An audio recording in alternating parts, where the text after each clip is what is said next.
नाज़रीन VTV Urdu news में आपका खैर मकदम है और आप देख रहे हैं कश्मीर एक्सप्रेस। नाज़रीन, जम्मू कश्मीर में पार्लिमानी इंतखाबात के लिए नेशनल कॉन्फ्रेंस और कांग्रेस के बीच इत्तेहाद कांग्रेस आला कमान के कहने पर अवामी इत्तेहाद के मफाद में किया गया। असेंबली इंतखाबात के लिए किसी भी तरह के इत्तेहाद से मुतल्लिक अभी कुछ कहना काबिल आज वक्त होगा। जी हाँ नाज़रीन, ये कहना है रियासती कांग्रेस के सदर सैफुद्दीन सोस का।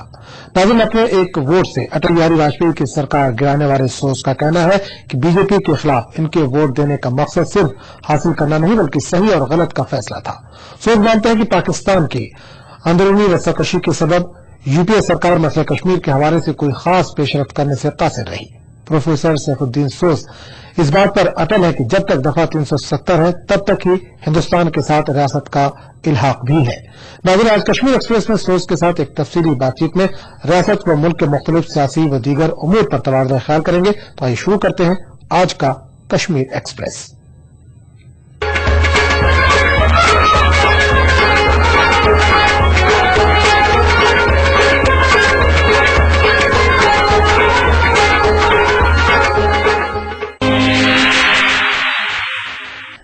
नाज़रीन, कश्मीर एक्सप्रेस के आज के शुमारे में आपका खैर मकदम है और मैं हूं आपका मेजबान रिफत अब्दुल्ला। और आज जो हमारे साथ मेहमान हैं वो हैं रियासती कांग्रेस के सदर प्रोफेसर सैफुद्दीन सोस। सोस साहब, खैर मकदम है हमारे प्रोग्राम में। शुक्रिया। सबसे पहले यही जानना चाहेंगे क्यों आपने प्रीपोल अलायंस की?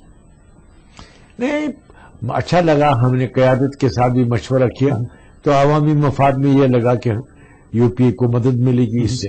मैंने भी कई बार आपसे बात की अलायंस से पहले, लेकिन आपने हमेशा ये कहा था कि अलायंस आपके हक में नहीं है। क्या आप मानते हैं कि आपको हाईकमांड का मानना ही पड़ा बाद में और ये कंपल्शन थी आपके लिए?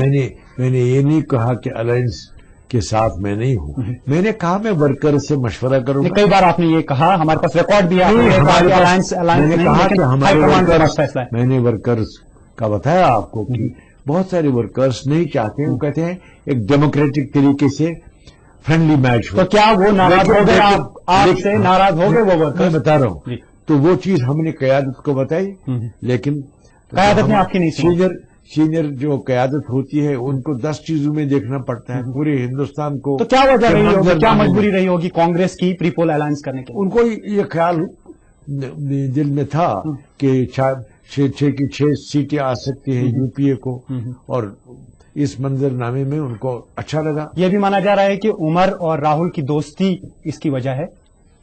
नहीं, राहुल ने कई बार ये कहा दोस्ती है अपनी जगह और पार्टी का मफाद अपनी जगह है, और मैं राहुल जी को जानता हूँ, वो पार्टी का मफाद कुर्बानी करते हैं। अब असेंबली इंतखाबात काफी नजदीक है, क्या पॉसिबल है प्रीपोल अलायंस असेंबली इंतखाबात? नहीं कैसे नहीं, क्या कुछ लग रहा है आपको? नहीं, अभी नहीं। जो आपने ऑब्जर्व किया, आपने खुद कहा कि आपके वर्कर्स भी कई जगहों पे नाराज हैं, क्या आपको लगता है कि और नाराजगी बढ़ सकती है अगर प्रीपोल अलायंस असेंबली इंतखाबात में? वर्कर नाराज है। आपने अभी मैंने आपको ये कहा। सो साहब, आप किस हक में है? क्या आप चाहते हैं कि प्रीपोल अलायंस असेंबली इंतखाबात के लिए होनी? जम्मू कश्मीर के तमाम वर्कर्स लीडरशिप से मशवरा करके दिल्ली को बताया। आपने तो वैसे भी मशवरा किया होगा इससे पहले, क्योंकि 5-5.5 साल तो हो गए। पार्लियामेंट एक दूसरी सिचुएशन है। पार्लियामेंट की नहीं, मैं असेंबली की बात कर रहा हूँ। किस हक में है आप? हाँ या ना बताइए, आप चाहते हैं पर्सनली या नहीं चाहते? मैं आपको अपना कार्ड क्यों दिखाऊंगा, उसकी कोई मजबूरी नहीं है। आप नदीबन मौजा कशीदन, अभी तो पानी दूर। कौन सा कार्ड आपके लिए बेहतर रहेगा, प्रीपोल अलायंस या नहीं? खोलिए और मौजा खोलिए। अलग इंतखाबात लड़ना आपके लिए बेहतर कार्ड होगा या प्रीपोल अलायंस बेहतर कार्ड? वो मैं नहीं बता सकता इस वक्त। इस तजर्बे के साथ हम आगे बढ़ेंगे तो आप अवामी मफाद जो होगा पार्टी की मफाद में होगा वही करें। क्या वजह है कि कांग्रेस ने 6 साल की कुर्सी चीफ मिनिस्टर को दी, जो उमर अब्दुल्ला है 6 साल रहे, क्यों आपने चीफ मिनिस्टर की कुर्सी 3 साल के बाद क्लेम नहीं की? वो तो उस वक्त क़यादत का मशवरा था। ये कहा जा रहा है कि सोहर साहब को बड़ा शौक था सीएम बनने का, लेकिन उनकी ये तमन्ना पूरी नहीं हो पाई, हाईकमान ने नहीं माना। ऐसा नहीं, बिल्कुल। सोनिया जी ने पूछा कि क्या आप चीफ मिनिस्टर बनना चाहते हैं? आपने क्या? मैंने कहा हमारे नंबर कम है, मैं जोड़ तोड़ की सियासत में इंटरेस्टेड नहीं। ख्वाहिश नहीं है आपको चीफ मिनिस्टर बनने? आपकी ख्वाहिश है चीफ मिनिस्टर बनने? आजाद साहब को भी पूछा आप चीफ मिनिस्टर बनना चाहते हैं? कहा इस वक्त नहीं, हमारे 17+3 है, नहीं बन सकते। तो इस वजह से हमने दोनों ने इनकार किया। तो मैं चीफ मिनिस्टर क्यों नहीं बनना चाहता हूँ? सवाल ये है, मतलब ख्वाहिश आरज़ू है आपको? सब आरज़ू मेरी बात आरज़ू है। नहीं, पॉलिटिशियन को कभी पॉलिटिक्स में नहीं आना चाहिए जब तक एम्बिशन नहीं होगा। मतलब आप चीफ मिनिस्टर बनना चाहते हैं? अगर झगड़े के बगैर मेरे नंबर होंगे क्यों नहीं बनना चाहिए? तो नाराजगी है आपको कि क्यों हाईकमांड ने ऐसा फैसला नहीं? नाराजगी बिल्कुल नहीं है, मैंने कोई लड़ाई नहीं की इसकी। یہ بھی کہا جا رہا ہے کہ جب 2005 میں آزاد صاحب کو چیف منسٹر بنایا گیا آپ نے کافی لابینگ کی تھی چیف منسٹر بننے کے لیے. اپنے لیے جی نہیں، میں لابنگ میں انٹرسٹڈ نہیں ہوں، یہ تو بالکل تب آپ نے نہیں چاہا چیف منسٹر بنے. سونیا جی نے مجھ سے پوچھا 2005 میں، یہ ابھی جو ہے میں 2005 کی بات کر رہا ہوں جب آزاد صاحب چیف منسٹر بنے. اس وقت میں کینڈیڈیٹ ہی نہیں تھا چیف منسٹر کے لیے، میرا کوئی کلیم نہیں. خواہش تھی آپ کی، آپ نے لابینگ کی اس سلسلے میں. دیکھیے یہ تو ہر پالیٹیشین کے دل میں خواہش ہوتی، میرے پاس وہ خواہش نہیں تھی اس وقت. اگر آگے کولیشن ہو پاتی ہے آپ کی تو کیا پہلے ہی ڈیسائیڈ کیا جائے گا who will be the next chief minister for how many years? نہیں وہ تو نہیں، مطلب سوال ہے کہ ابھی دیکھیں نا، ابھی وہ طے کرنا ہے الیکشن کیسے ہوگا، کیا ڈیموکریٹکلی فرینڈلی میچ کیا جائے گا، کیسا کریں گے. ہم تو ابھی یہاں کولیشن میں ہے اور قیادت سے مشورہ کریں گے. میرا ووٹ بھی کچھ معنی رکھتا ہے. آپ کا کیا اوپینین ہے مسئلہ کشمیر کے حوالے سے؟ آپ کا سٹینڈ کیا ہے؟ ہاں میرا سٹینڈ تو واضح ہے. ہم نے ہندوستان کے ساتھ حتمی الحاق کیا ہے اور اس پر میں کاربند ہوں، لیکن ریاست کی داخلی خود مختاری کا جس طرح اور زور و شور سے کرتے ہیں میں تو اس پر ڈٹا ہوا ہوں. کانگریس پارٹی نے جو کمیشن یہاں بنا تھا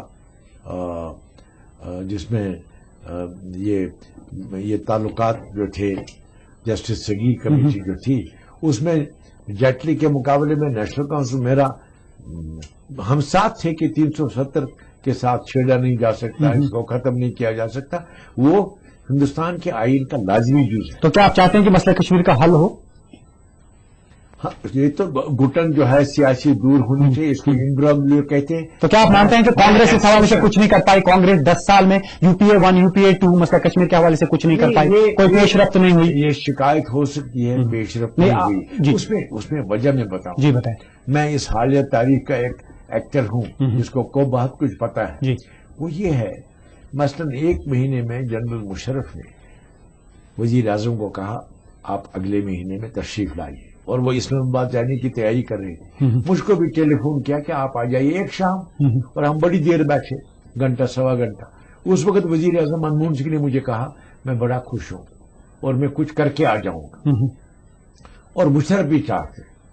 لیکن بدقسمتی یہ ہو گئی اور میں کیبنٹ میں تھا تو 10 12 15 دن تک میں نے کچھ نہیں سنا. تو کیبنٹ ایک میٹنگ کے بعد میں وزیر اعظم کے ساتھ پیچھے چلا گیا. انہوں نے مڑ کے دیکھا کہ یہ کیا. تو میں نے کہا آپ پاکستان جا رہے تھے، ابھی تو میں کچھ نہیں سن رہا ہوں. کہا افسوس صاحب کیا بتائیں گے، پاکستان میں مشرف صاحب نے خود اپنے حالات خراب کر دیے ہیں. آپ نے دیکھا لال مسجد میں کیا ہو گیا. اور پھر وہ اگلا مہینہ نہیں آیا. مشرف صاحب نے جس غلطی کو اب اعتراف بھی کرتے ہیں، وہ اب پچھتاتے ہیں. انہوں نے ایک تو لال مسجد کا واقعہ کیا، اور دوسرا انہوں نے جوڈیشری سے ایسی جنگ چھیڑی جو کوئی مہذب گورنمنٹ دنیا میں اس کی نظیر نہیں. تو آپ کا ماننا ہے کہ اس پر فیوریبل کنڈیشن نہیں تھی، اس وجہ سے مسئلہ کشمیر میں کوئی پیش رفت نہیں؟ پاکستان میں اندرونی سلامتی کے معاملات اٹھ کھڑے ہوئے. سمپلی آپ کہنا کیا چاہتے ہیں، کیا وجہ ہے کہ پیش رفت نہیں ہوئی؟ پاکستان کے اندرونی نظام کی بڑی خرابی ہے. آج بھی پاکستان میں ٹیررزم ہے، آج بھی پاکستان میں استحکام نہیں. ورنہ کانگریس پارٹی سنسیئر ہے کیا؟ سنسیئر ہے کیا کانگریس پارٹی؟ صاحب آپ سینئر لیڈر ہیں، سنسیئر ہے کیا کانگریس پارٹی مسئلہ کشمیر کے حال کے حوالے سے؟ سنسیئر. سونیا جی بھی، راہل جی بھی، اور وزیر اعظم منموہن سنگھ بھی. یہ جو مودی جی کہتے ہیں ہم کریں گے، کچھ نہیں کریں گے، کیونکہ پاکستان ایک سٹیبل پاکستان سے بات ہو سکتی ہے. 1983 سے آپ مسئلہ کشمیر کی بات کریں، 1983 سے آپ پارلیمنٹ میں ہیں، لیکن مانا یہ جا رہا ہے کہ کھل کے آپ نے کبھی بھی پارلیمنٹ میں مسئلہ کشمیر کے حوالے سے بات نہیں کی. نہیں دیکھیے کیا وجہ ہے؟ کوئی ڈیٹ بھی ہے آپ کے پاس جب آپ نے بات کی؟ یہ کھل کے کون کہنے والے ہیں، سب کا مجھے پتا ہے. میں نے بھی کبھی ایسی اسپیچ نہیں سنی پارلیمنٹ سے آپ کی جس میں مسئلہ کشمیر کو ہائی لائٹ کیا جاتا. نہیں آپ کو یاد نہیں ہے، ایک زمانے میں میری ہی آواز تھی وہاں. آپ بتائیے، کوئی ڈیٹ پرٹیکولر بتائیے. نہیں آپ کیا کہتے ہیں، جب یہاں ملیٹنسی آئی، قتل و غارت شروع ہو گئی. کنن پوشپورا کا ریکارڈ ہے لوک سبھا میں، آپ دیکھیں گے میں نے کیا کہا. اور جس طریقے سے مسئلہ کشمیر کہا جاتا ہے، کیا آپ مانتے ہیں کہ کنن پوشپورا میں بہت زیادہ زیادتی ہوئی؟ زبردست. اور میں تو اس زمانے میں آپ دیکھیے، لیکن کیا وجہ ہے کہ وہ کیس کہیں دکھ نہیں رہا ہے. BBC پر میری آواز کے بغیر کچھ نہیں تھا اس دور میں. کیا آپ مانتے ہیں کہ جو کچھ وہاں پہ لوگوں کو انصاف ملنا چاہیے تھا کنن پوش پورا میں وہ نہیں مل پائے ان کو؟ ارے ادھر ہی کیوں بات کر رہی؟ ادھر چھٹی سنگھ پورا میں جو ہوا انصاف نہیں ہوا، مطلب گورنمنٹ آف انڈیا کچھ نہیں کر پائی؟ میں تو سچائی کے ساتھ کھڑا ہوا ہوں تب بھی اور اب بھی ہوں میں. لیکن آپ تو گورنمنٹ کا ایک حصہ ہیں، گورنمنٹ کا ایک پارٹ ہیں آپ. کشمیر کے سلسلے میں کچھ چیزیں آپ پارلیمنٹ میں کہتے ہیں، کچھ چیزیں آپ کو ڈپلومیسی کی سطح پر کہتے ہیں، کچھ چیزیں ہیں جو ٹریک 2 پر کہیں گے آپ. ویکیلیکس میں بھی یہ آیا کہ آپ 2006 میں آپ نے سیکرٹ ٹاک شروع کی تھی حریت کانفرنس کے ساتھ، کیا یہ حقیقت ہے؟ نہیں، میں چاہتا تھا کہ حریت کو عزت کے ساتھ بلایا جائے، ان کی درخواست کا تو کیا ہوا اس کا پھر؟ اس میں کامیاب ہو گیا، لیکن حریت کی دیکھیے اس میں کن سے آپ نے بات کی؟ صاحب جو ان کو میں نے ملایا پرائم منسٹر، اس وقت میں نے بیوروکریسی کو چلنے نہیں دیا. وہ معاف کرنے والی نہیں ہوتی ہے بیوروکریسی، یا یہ جو پولیس کے لوگ ہوتے ہیں ان کو بڑا کھٹکا رہا، مگر اس وقت وزیر اعظم ڈٹا رہا میرے ساتھ اور ان کو نہیں چلنے دیا میں نے، اور کھل کے بات ہوئی. لیکن اس میں شک نہیں ہے کہ حریت بہت زیادہ پاکستان کی طرف دیکھتی رہی ہے، اس لیے ان کو دلی سے مفاہمت نہیں ہو سکی. مثلا یہاں کی قیادت جاتی ہے پاکستان ہائی کمیشن میں تب بھی مخالف تھا، اب بھی مخالف ہوں. ان کو کچھ نہیں ملے گا پاکستان ہائی کمیشن. ہندوستان بہت بڑا ملک ہے اور یہ مسئلہ یہ ایسی بات نہیں. تو کیا کرنا چاہیے، کیا کرنا چاہیے، کیا سجیسٹ کرتے ہیں آپ کو؟ آج بھی میں کہتا ہوں حریت کو، آپ ہڑتال نہ کیجیے، آپ گن کلچر قائم نہ کیجیے، آپ کھلا جمہوری طریقے سے اپنی آواز اٹھائیے. لیکن وہ تو ہمیشہ کہتے ہیں کہ بات چیت شروع ہونی چاہیے. انہوں نے کب کہا کہ بات چیت کے ذریعے مسئلہ حل نہیں ہونا چاہیے؟ وہ سنیے، وہ بندوق کے سائے میں سیاست کرتے ہیں، ہڑتال سے خوش ہوتے ہیں، نفرت پھیلانے میں خوش ہوتے ہیں. آپ کو میں بتاؤں گا ہڑتال سے جموں کشمیر کے لوگوں کو کچھ بھی نہیں ملنے والا، اور اس سے گٹل پیدا ہوتی ہے سماج میں. اچھا، نیشنل کانفرنس نے آپ کو سیاسی میدان دے دیا اور کئی بار آپ ممبر پارلیمنٹ بھی بنے، اس کے بعد راجیہ سبھا ممبر بھی بنے.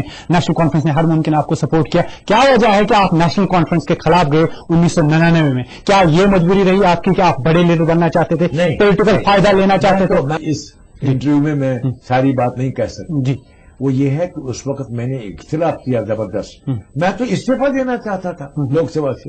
مجھے دل میں خیال آیا تھا اس گٹن کے ماحول میں میں کیا رہوں گا، میں لوگوں کے ساتھ مل جاؤں گا. کیا نیشنل کانفرنس بہتر پارٹی نہیں تھی؟ نہیں، اس وقت انہوں نے ایک غلط بات کی کہ بی جے پی کو سپورٹ کیا. تو آپ اس کے حق میں نہیں تھے؟ نہیں، انہوں نے خود کہا. یہ دو چیزیں ہیں نا، آپ نے تو پوری سرکار ہی پلٹ دی، اس کی وجہ سے سرکار گئی، اس کی وجہ سے سرکار گئی. کیا ہم یہ مانیں کہ فائدے کا سودا رہا سور صاحب کے لیے؟ نہیں، سنیے، یہ اللہ کی دین ہے. میں فائدے کا سودا رہا آپ کے لیے. میں نے زبردستی فائدہ نہیں لیا، لیکن میرے عمل سے فائدہ مجھ کو ملا. یہ کچھ تو اس وقت آپ نے سوچا ہوگا، کچھ تو سوچا ہوگا. کچھ نہیں، صرف یہ کہ کشمیر کے مسلمان یہ نہیں چاہیں گے کہ میں بی جے پی کا سپورٹ کروں، ہندوستان کے مسلمان نہیں چاہیں گے. وہ تو فاروق صاحب نے 10 بار کہا افسوس صاحب صحیح تھے، میں نے پارٹی مفاد میں کیا. عمر صاحب نے کہا ڈٹ کے وہ غلط بات تھی، اس لیے آپ کو اطمینان رکھنا تھا میں صحیح راستے پر تھا. مجھے لوک سبھا میں رہنا پسند نہیں تھا، تو وہ کل کا چپٹا. کیا کوئی پہلے ہی کیلکولیشن ایسی تھی کہ کانگریس کو جوائن کرنا؟ نہیں، 2003 میں آپ نے کانگریس جوائن کیا. 2 برس اور 8 مہینے میں نے کانگریس جوائن نہیں کیا نیشنل کانفرنس سے نکالے جانے پر. تو میں سوچتا رہا مجھے کہاں جانا چاہیے. مجھے کتنے لوگ منت کرتے تھے آپ کانگریس میں جائیے، میں نے کہا میں سوچ چکا. ہم یہ مانیں کہ آپ نے دھوکہ دیا نیشنل کانفرنس کو؟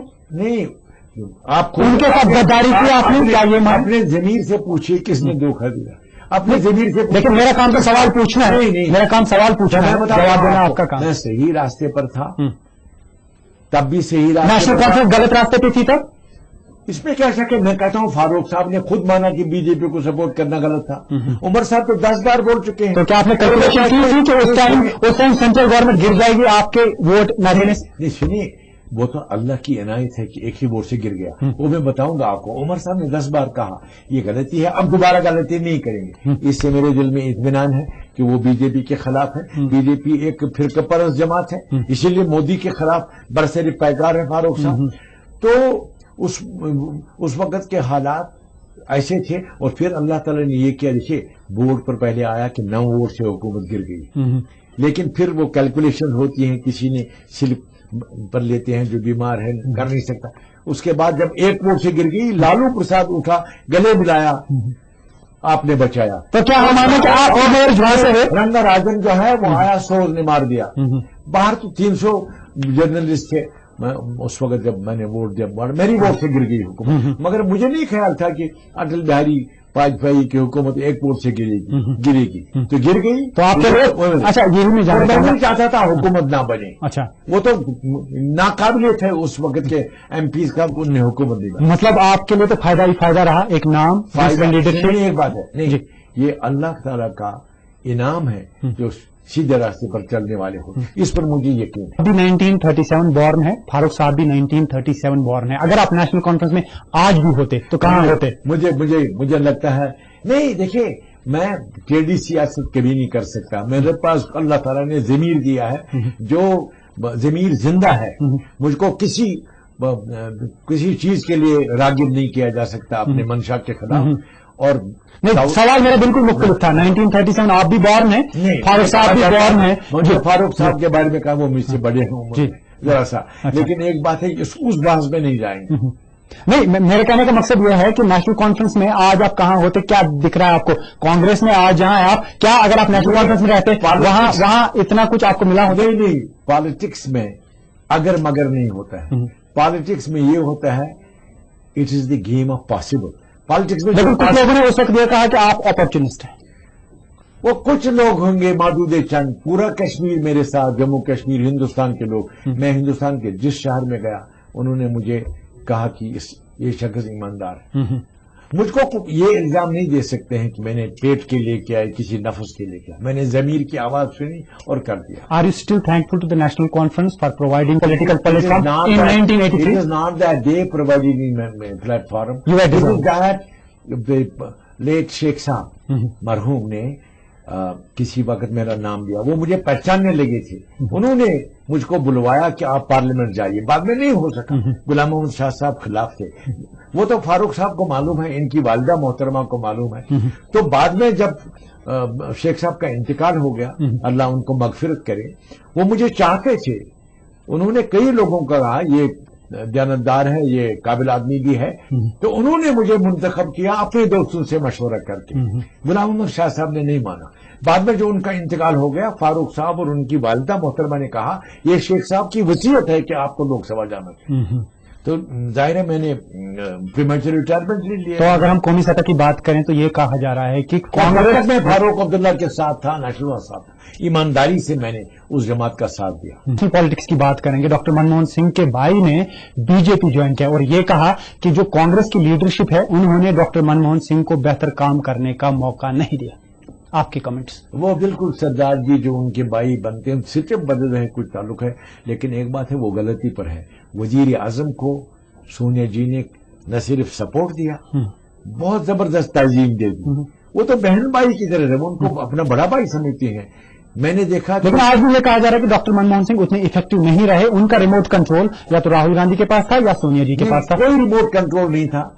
लेकिन डॉक्टर साहब ने जो सुथरा काम किया, मैं ये मानता हूं, उनकी ऑनेस्टी पे तो कोई सवाल नहीं उठा रहा है। यूपीए फर्स्ट एंड सेकंड को एक बड़ी गलती हो गई। क्या? काम करने में हीरो, काम जतलाने में पब्लिसिटी में जीरो। तो पब्लिसिटी में फिर बीजेपी बेहतर हुई, वरना में आप नरेंद्र मोदी बेहतर है उसमें। नहीं सुनिए, पब्लिसिटी में वो तो बेहतर है, इसलिए है कि 10-30 हजार करोड़ रुपए पब्लिसिटी पर खर्च करेंगे। इलेक्शन कमीशन फेल हो गया।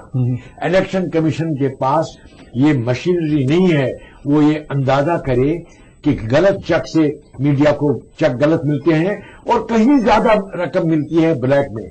इस मीडिया कैंपेन में इस वक्त मोदी ने ब्लैक मनी जनरेट की है जो सिस्टम के लिए नुकसान। लेकिन काफी सारे सोच साहब काफी सारे स्कैंडल जो हैं यूपीए 1 और यूपीए 2 में हुए, वो सरफेस हो गए सारे। क्या आप मानते हैं कि स्कैंडल्स बहुत है? नहीं सर, मैं बताऊंगा। देखिए, कॉमनवेल्थ गेम्स का स्कैंडल यूपीए 2 में हुआ, मैं बताऊंगा आपको। कोलगेट हो गया, मैं सब बताऊंगा। टेलीकॉम का स्कैम हो गया। ऐसा नहीं हो गया, मेरी बात सुनिए। ये जो यूपीए फर्स्ट सेकंड में सुनहरी काम हुआ 10 बरस का, शायद पिछले 30 बरस में नहीं हुआ था। लेकिन इन्होंने, इनकी पब्लिसिटी कमजोर थी, इन्होंने सेल नहीं किया। अगले जमाने में वो काम सेल होगा उस गवर्नमेंट जो आएगी। और मोदी के पास कोई मैजिक माइंड नहीं। अगर काम किया, घपले भी बहुत किए ना, स्कैंडल्स भी बहुत हैं। अब जो स्कैंडल्स हैं, कोर्ट का रास्ता खुला है। हिंदुस्तान में आरटीआई है। हिंदुस्तान में ये कानून जो है बात छुपा नहीं सकते हैं। वो तो बाद में बात है, आप एतराफ करते हैं स्कैंडल हो गया। सुनिए, इस्तिगासा हुआ, मिनिस्टर जेल गया, कलमाजी भी जेल गया, लेकिन क्या करेंगे, अदालतों का निजाम इतना हिंदुस्तान में फ़आल नहीं है, कोर्ट में वक्त लगता है। अब सुप्रीम कोर्ट करेगी फैसला, वो मानना नहीं, लेकिन आपके लोगों ने स्कैंडल्स किए, आपके लोग स्कैंडल्स में रहे नहीं, जो स्कैंडल में रहे उनके खिलाफ इस्तिगासा हुआ, कार्रवाई शुरू होगी। अदालती निजाम बहुत स्लगिश है, बहुत धीरे धीरे चलने वाला है। और जब अभी मनमोहन सिंह जी वजीर, इस सवाल को आप उल्टा घुमा रहे हैं। मेरे कहने का मतलब ये है कि आपके लोगों ने घपले किए। Law will take its own course. The law will take its own course, but you admit that your people were involved in scandals. जब तक किसी को मुजरिम नहीं आप साबित करेंगे, तब तक वो मुलजिम है। कई चीजें तो वाज़ह हो जाती हैं ना, जब आपने देखा इतना सारा अवामी सतह पर ये फैसला नहीं होगा, उसका अदालती निजाम होगा। यहाँ जो फैसला होगा अल्टीमेटली सुप्रीम कोर्ट करेगी। आपके कई लीडर्स जो हैं वो जेल गए, तो इसमें क्या वाज़ह है ये? हाँ, अब क्या पाए, लालू प्रसाद जेल में गए, कलमाजी, ये कहा जा रहा है कि लालू प्रसाद यादव जो है उनको पेट्रोनेट कांग्रेस की है, इसी वजह से वो जेल से भी नहीं, सुनिए मेरी बात, मेरा मतलब है पहले सवाल का जवाब लालू प्रसाद यादव का, लालू प्रसाद यादव का बताइए। नहीं है, लालू उन्होंने यूपीए से कैसे सपोर्ट किया? लालू प्रसाद मुलजिम नहीं है, उनके खिलाफ इल्जाम था, अभी तक वो बरी हैं। मैं ये कहता हूँ कोर्ट ने तो फैसला सुना है उनके खिलाफ। नहीं, सुनिए एक बात है, कोर्ट ने जो भी फैसला किया था तब इलेक्शन काबाज के मुताबिक नहीं लड़ते, वो अपना केस खुद करेंगे। मेरा मतलब है कलमाडी जेल गया, राजा जेल गया, और लोगों के खिलाफ इस्तिगासा है, लेकिन अदालत फैसला करे ना। और मनमोहन सिंह को बताया आपने ये किया, जब तक कोर्ट नहीं फैसला करेगी तो ये सारी शिकायतें हैं अभी लटक रही हैं। तो ये माना जा रहा है कि बीजेपी की जो वेव है बहुत तेज हो गई, आप उस वेव के सामने ढीले पड़ गए, क्या हकीकत है? बीजेपी की जो वेव है, बीजेपी की नहीं है, नरेंद्र मोदी की, नरेंद्र मोदी की वेव, नरेंद्र मोदी ऐसा वेव है, वेव है, बिल्कुल नहीं मानता मैं। अच्छा, नरेंद्र मोदी की जो वेव बताया जाता है ये पहले बीजेपी को खाएगी, आप देख लीजिए। इस वक्त काफी अफसोस मिल रहा है, अडवाणी, मैंने किस शख्स को चीफ मिनिस्टर बनाया था, सुषमा स्वराज और क्या कहते हैं जसवंत सिंह और दूसरे लोग, ये जो अमृतसर में लड़ रहे हैं अशोक, ये जो जेटली लड़ रहे हैं, आप खुद देखेंगे वो मतलब अफसोस करेगा कि मैं किसको सपोर्ट करता हूं। वजह ये है Modi by temperament is a fascist. आपको ये फिक्र करनी चाहिए, मगर मेरे दिल में इत्मीनान है कि सेक्युलर समाज जिसमें 90% हिंदू है वो उनको शिकस्त दे देंगे। मुझे नहीं लगता है मायावती, मुलायम सिंह, ममता बनर्जी, जयललिता, करुणानिधि, शरद पवार, लालू प्रसाद, नीतीश और जो बीजू पटनायक के फर्जंद नवीन पटनायक, ये सब लुढ़क जाएंगे। अभी आप पंजाब में देखेंगे कांग्रेस ज्यादा सीटें ले रही। मोदी इस मुल्क का वजीर आज़म नहीं हो सकता। और जो मतलब सवाल यह है कि मोदी इज ए शॉविनिस्ट, वो हिंदू राष्ट्र बनाना चाहता है, जो गांधी का मंशा नहीं था, जो सरदार पटेल का मंशा नहीं था, जो जवाहरलाल नेहरू का मंशा नहीं था, मौलाना आजाद का मंशा नहीं था। आपकी राय क्या है दफा 370 पे? क्योंकि वो चाहते हैं दफा 370 कांग्रेस की राय। दफा 370 मैं अपनी पार्टी को कह चुका हूं, मेरी पार्टी मानती है ये हिंदुस्तान के विफाकी निजाम और हमारे दरमियान एक ब्रिज है। 370 नहीं रहेगा तो हिंदुस्तान के साथ इलाफ ही नहीं रह सकता। अच्छा, और जब तक हिंदुस्तान का आइन है तब तक आर्टिकल 370 है, और इसी रास्ते से मरकजी कवानीन यहां लागू होते हैं। तो इसलिए जो अहमकानापन होता है बीजेपी की तरफ से आंखें बंद करके, उनको पता नहीं है ये जम्मू कश्मीर के लोगों को यूनियन के साथ मिलाने का पुल है, ये नहीं रहेगा तो रिश्ता कहां रहेगा। सो साहब, आप हमारे स्टूडियो में आए, आपने हमारे साथ बात की, आपका बहुत बहुत शुक्रिया। शुक्रिया।